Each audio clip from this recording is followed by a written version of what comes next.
रहस्य। दोस्तों, वैसे तो अपनी दुनिया में ऐसे कई रहस्य हैं जिनका अभी तक कुछ पता नहीं चला है और ना ही इन रहस्यों को अभी तक कोई ढूंढ पाया है और शायद कभी कोई ढूंढ भी नहीं पाएगा। ऐसे ही एक रहस्य के बारे में दोस्तों मैं आपको इस कहानी में बताऊंगा। तो चलिए ज़्यादा समय ना बर्बाद करते हुए शुरू करते हैं।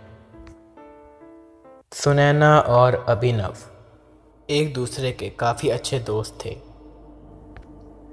वह दोनों ही बीए की पढ़ाई कर रहे थे। शायद वो दोनों एक दूसरे को मन ही मन काफ़ी पसंद भी करते थे। कॉलेज की छुट्टी होने के बाद दोनों बाइक पर इकट्ठे अपने घर जाते थे। पहले अभिनव सुनैना को उसके घर छोड़ता था और फिर वह अपने घर जाता था। सुनैना की मम्मी उसे रुकने को कहती थी, पर वो आंटी जी को नमस्ते करके और सुनैना को बाय कह के वहाँ से शर्माता हुआ निकल जाता था। हमेशा की तरह आज भी अभिनव ने सुनैना को उसके घर छोड़ा और वहाँ से अपने घर की ओर निकल पड़ा। सुनैना की मम्मी ने उसे आज भी आवाज़ मारी, पर आज ना ही अभिनव ने सुनैना की मम्मी को नमस्ते कहा और ना सुनैना को बाय। वह चुपचाप वहाँ से बाइक पर चला गया। सुनैना की मम्मी ने उसे पूछा कि आज काफ़ी अलग लग रहा था अभिनव, क्या हुआ? तभी सुनैना ने कहा कि हाँ मम्मी, आज मैंने उससे पूछा था कि क्या हुआ, इतना चुप क्यों? तो उसने कहा कि कुछ नहीं, मेरा सुबह से आज थोड़ा सर दुख रहा है। सुनैना की मम्मी ने ओके कहा और बोली, अच्छा तो तुम उसे रुकने को कह देती, वो दर्द की गोली खा के चला जाता। सुनैना बोली, मैंने उससे कहा था, पर उसने कहा कि अरे नहीं, मैं जाकर खा लूँगा, तुम क्यों टेंशन लेती हो। सुनैना ने फिर ठीक है बोलकर बात ख़त्म की। फिर उसकी मम्मी ने कहा, अच्छा तो ये बात है, चलो कोई बात नहीं, तुम लंच कर लो। और वहाँ अभिनव अपनी बाइक पर तेज़ी से घर जा रहा था। उसके माथे से काफ़ी पसीना बह रहा था। अभिनव को पिछली रात की सारी बातें याद आने लगी। दरअसल उसने एक सपना देखा था जिसमें वो और सुनैना एक गाड़ी में किसी जंगल से निकल रहे थे। दोनों तरफ जंगल और बीच में एक रोड। सुनैना उसके साथ वाली सीट पर बैठी हुई थी। अभिनव आराम से गाड़ी चला रहा था। सुनैना और अभिनव आराम से अपनी बातें कर रहे थे। एसी की ठंडी हवा माहौल को पूरा ठंडा कर रही थी। पर तभी अभिनव गाड़ी के फ्रंट व्यू मिरर में देखता है कि उसकी पिछली सीट पर कोई लड़की अपने मुंह को मास्क से ढकी हुई खून से लथपथ बैठी हुई है। अभिनव अपने शरीर को अकड़ा हुआ महसूस कर रहा था। तभी वो अपनी नज़रें सुनैना पर डालता है तो वहाँ सुनैना नहीं, मास्क वाली लड़की बैठी हुई थी और वो अभिनव पर झपटती है और अभिनव की अचानक आँख खुलती है। वो बुरी तरह हाँफ रहा था।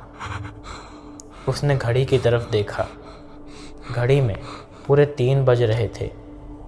तभी एक गाड़ी की हॉर्न की आवाज़ आती है और एक गाड़ी अभिनव के सामने से निकलती है। तब उसे याद आता है कि वो अपनी बाइक चला रहा है। उसे ड्राइविंग पर ध्यान देना चाहिए, नहीं तो उसका एक्सीडेंट हो सकता है।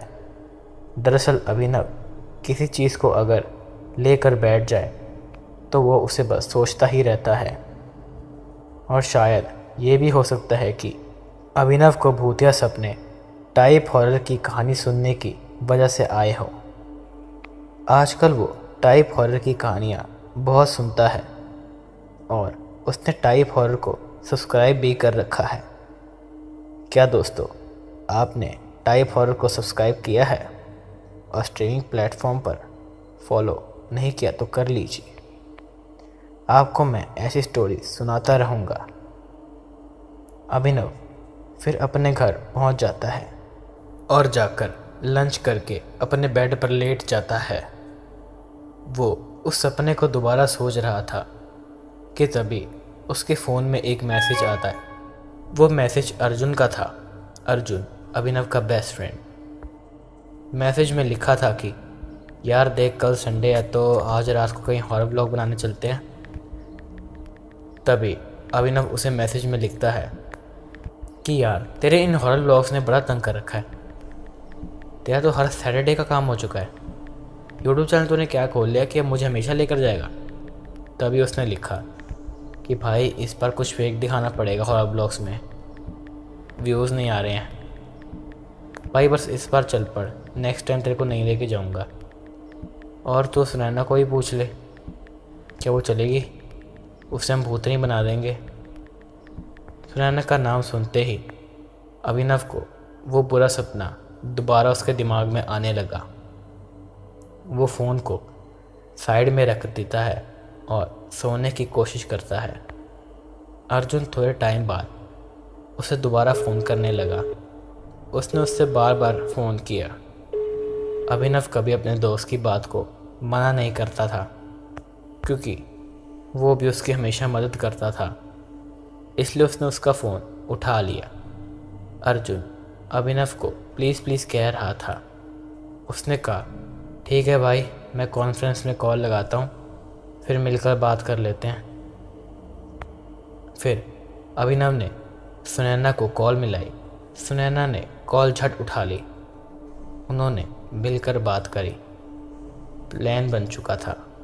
प्लान ये बना कि रात के 9 बजे सुनैना अपनी मम्मी पापा को ये बोलकर जाएगी कि वो अर्जुन के घर उसके बर्थडे पार्टी में जा रही है, और अभिनव उसे अपने पापा की कार में पिक कर लेगा, और फिर वो आगे जाते हुए अभिनव को उसके घर से पिक कर लेंगे, और फिर वह उनके शहर के पास वाले गांव से होते हुए उस जंगल की ओर निकल जाएंगे। फिर रात के 9 बजे प्लान के मुताबिक अभिनव ने अपनी गाड़ी निकाली और वो सुनैना को उसके घर लेने चल पड़ा। सुनैना को मिलने की एक्साइटमेंट में वो उस सपने को भूल चुका था। वो गाड़ी तेज़ी से चलाता हुआ सुनैना के घर के सामने जा रोक देता है। उसने गाड़ी का हॉर्न मारा। सुनैना घर के दरवाज़ा खोलती है और अभिनव उसे देख के हैरान हो जाता है। वो पूरी सजी हुई थी। वो चलती हुई गाड़ी के सामने आती है और दरवाज़ा खोल के उस गाड़ी में बैठ जाती है।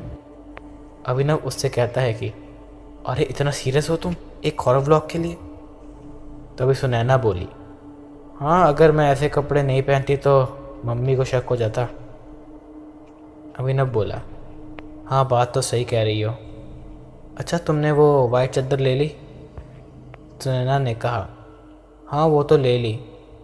अब तुम गाड़ी स्टार्ट करोगे? लेट हो रहे हैं, अर्जुन वेट कर रहा होगा। अभिनव ने कहा, हाँ अभी करता हूँ। जैसे ही वो गाड़ी स्टार्ट करने लगा, तभी घर के सेकंड फ्लोर से सुनैना की मम्मी अभिनव को आवाज़ मारती है और कहती है, अभिनव बेटा, अब कैसी है तबीयत? अभिनव ने कहा, आंटी जी अब सही है। तभी सुनैना बोली, मम्मी अभी जा रहे हैं हम, बाद में हाल चाल पूछ लेना।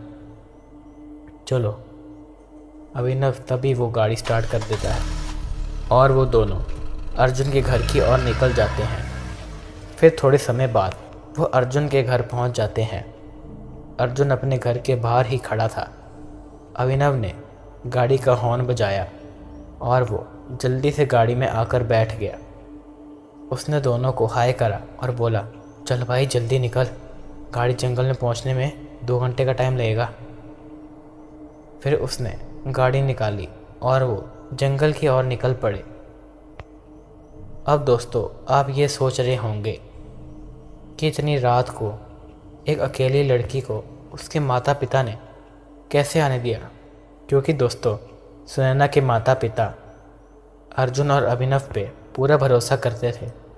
सुनैना अपने मम्मी पापा को ये बोलकर आई थी कि वो अर्जुन की बर्थडे पार्टी में जा रही है और पार्टी देर से चालू होने के कारण उसे घर आने में रात के 2 बज सकते हैं।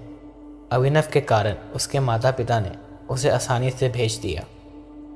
2 घंटे बाद वह तीनों जंगल पहुंच गए।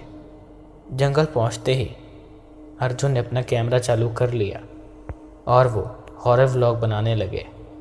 जंगल पूरा सुनसान था। वैसे वो तीनों भूतों पर विश्वास तो नहीं करते थे, पर उस जंगल में काफ़ी नेगेटिव वाइब्स उन्हें फील हो रही थी। अर्जुन बाहर जंगल दिखा रहा था और अभिनव गाड़ी को धीरे धीरे चला रहा था। सुनैना उसके साथ ही बैठी हुई थी। पीछे बैठे हुए अर्जुन ने कैमरा बंद किया और वो वीडियो क्वालिटी चेक करने लगा। वो क्वालिटी चेक कर ही रहा था और सुनैना को बता रहा था कि अभी गाड़ी से उतरकर हम तीनों जंगल के अंदर जाएंगे और सुनैना को एक पेड़ के पीछे छुपा देंगे और हम उसे ढूंढने की एक्टिंग करेंगे। अभिनव गाड़ी से उतरने को मना करने लगा। वह कह रहा था कि बाहर अभी जंगली जानवर अपने शिकार को ढूंढ रहे होंगे। अगर हम उनका शिकार बन गए फिर अर्जुन ने उसे बड़ी मुश्किल से समझा लिया। अभिनव ने कहा कि ज़्यादा दूर नहीं जाएंगे और एक डंडा अपने पास रखेंगे ताकि कोई भी घटना अगर घटती है तो हम उससे निपट सकें। अर्जुन ने तब तक कैमरा क्वालिटी भी चेक कर ली थी। अभिनव ने एक बड़े पेड़ के सामने गाड़ी रोकी और अर्जुन ने कैमरा ऑन कर लिया और वह तीनों फिर गाड़ी से बाहर निकले और व्लॉग में अर्जुन का साथ देने लगे। पूरे जंगल में कीड़े मकोड़ों की आवाज़ें आ रही थी और वहाँ सन्नाटा था और वहाँ कोई भी आ जा नहीं रहा था। उन तीनों को अब डर थोड़ा ज़्यादा लगने लगा, पर फिर भी उन्होंने थोड़ी हिम्मत की और वो जंगल के अंदर जाने लगे। प्लान के मुताबिक सब एकदम सही चल रहा था। वो जैसे जैसे जंगल के अंदर जा रहे थे उतनी वहाँ चाँद की रोशनी भी कम होती जा रही थी। सुनैना अब एक पेड़ के पीछे जाकर छुप चुकी थी और वो भूतों वाली थोड़ी आवाज़ें निकालने लग पड़ी थी। तभी अर्जुन को याद आया, एक सेकंड, मैंने तो पेड़ के पीछे छुपने के बाद उसे ये तो बताया ही नहीं कि आगे उसे करना है क्या। रुक अभिनव, मैं उसे बोल कर आया। ऐसा कहते हुए उसने कैमरा अभिनव के हाथ में पकड़ाया और उस पेड़ के पीछे जाने लगा। जहाँ सुनैना छुपी हुई थी वो उस पेड़ के पीछे पहुँचा और सुनैना को बोलने लगा। वो सुनैना को बोल नहीं लगा ही था कि वो फटाफट उस पेड़ के पीछे का नज़ारा देखकर बहुत तेज़ी से भागा और भागता हुआ अभिनव को बोलने लगा कि अभिनव भाग। अभिनव उसके पीछे भागता हुआ बोला, क्या हुआ अर्जुन? मैं बाद में बताता हूँ, पहले तू गाड़ी में बैठ जल्दी। अभिनव बोला। अरे सुनैना को तो आने दे, सुनैना नहीं रही, जल्दी भाग। ये सुनकर अभिनव वहीं रुक गया और अंधेरे से भरा जंगल अर्जुन ने बोला काला होने लगा। Oh shit! पीछे अंधेरे में अभिनव नहीं दिख रहा था। तभी एक चीख सुनाई दी। वो अभिनव की थी और किसी औरत की हंसने की आवाज़, शायद वो मास्क वाली औरत थी। उसने अपना फ़ोन निकाला और उसकी टॉर्च चालू की। वो गाड़ी के पास बस पहुंचने ही वाला था कि पूरे जंगल में किसी औरत की हंसने की आवाज़ गूंजने लगी। अब अर्जुन गाड़ी तक पहुंच चुका था। उसका दिल बहुत तेज़ धड़क रहा था। उसे अचानक याद आया कि चाबी तो अभिनव के पास ही है। वो वहीं गाड़ी से पीठ लगाकर बैठकर रोने लगा और पूरा जंगल काला पड़ गया। और तभी अर्जुन की चीख सुनाई दी और पूरा जंगल दोबारा सुनसान पड़ गया। उस रात क्या हुआ किसी को कुछ नहीं पता। दोस्तों, अगर आपको ये कहानी पसंद आई हो तो इस चैनल को ज़रूर सब्सक्राइब करें और इस कहानी को लाइक करें और हमें स्ट्रीमिंग प्लेटफॉर्म्स पर भी ज़रूर फॉलो करें और हमें इंस्टाग्राम पर भी फॉलो करें ताकि आपको नई कहानी की अपडेट तुरंत मिल जाए। और बाकी मैं मिलता हूँ आपको ऐसी ही कहानी के साथ।